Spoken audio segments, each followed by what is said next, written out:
ya. Dan dampaknya Selat Hormuz ditutup itu kan kalau tidak salah Selat Hormuz tuh hanya 20% ya, 20%. Nah, sebegitu berdampakkah kemudian ketika penutupan Selat Hormuz ini, dan kita bisa mencarinya itu di mana lagi? Ada pernyataan yang menarik untuk dilihat. Jadi misalnya satu hari salah satu pejabat mengatakan kita tidak masalah Selat Hormuz ramai karena impor paling banyak dari Singapura gitu. Pertanyaannya Singapura dari mana? Satu. Yang kedua, kemarin juga dikatakan yang lewat Selat Hormuznya sedikit. Ketahuilah bahwa yang namanya pasar BBM atau pasar minyak itu kan pasar global. Jadi tidak bisa dilihat ini barang yang lewat Hormuz, ini yang tidak lewat Hormuz, harganya berbeda. Tidak. Itu harga dunia terbentuk dari seluruh demand and supply gitu. Jadi meskipun Selat Hormuz itu katakanlah hanya mengontrol jalur 20%, tetapi harga keseluruhan ditentukan oleh agregat demand and supply. Karena itu yang mesti kita perhatikan bukan hanya semata-mata di 20%, tapi keseluruhan harga demand and supply tadi. Dan saya kira mereka punya hitungan yang baik lah. Dari mana mereka berasal? Minyak dari berasal ya bisa dari Brasilia, bisa dari Venezuela.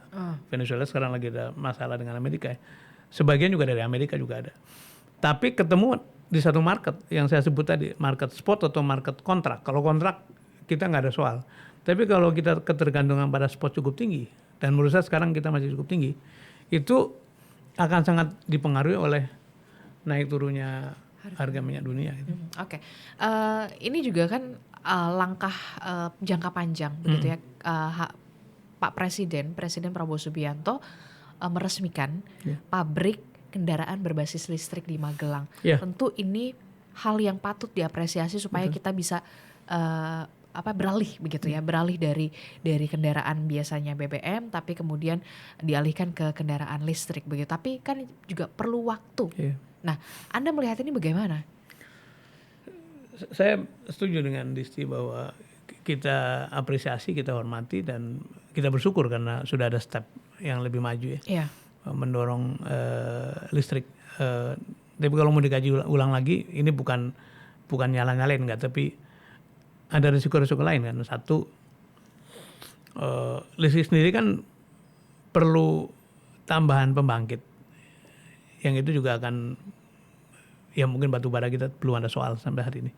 Jadi pembangkit listrik perlu ditambah. Nah kalau peralihan dari mobil berbahan bakar minyak menuju ke kendaraan listrik itu betul, itu sesuatu yang mungkin akan jadi solusi, tapi tidak serta-merta kan. Tidak hari ini kemudian kita bangun pabrik, besok beralih ke listrik. Karena pertama kapasitas dari pabrik-pabrik itu juga perlu dipertimbangkan seberapa cepat dia menghasilkan itu. Yang kedua, si konsumen atau pengguna konversi dari mobil konvensional kepada mobil listrik juga akan perlu waktu lama. Jadi it takes time, itu mungkin akan memberi benefit pada jangka menengah gitu ya. Dan jangka panjangnya barangkali konversi energi ke renewable segala macam yang kembali juga selalu gagal, selalu tidak mencapai target.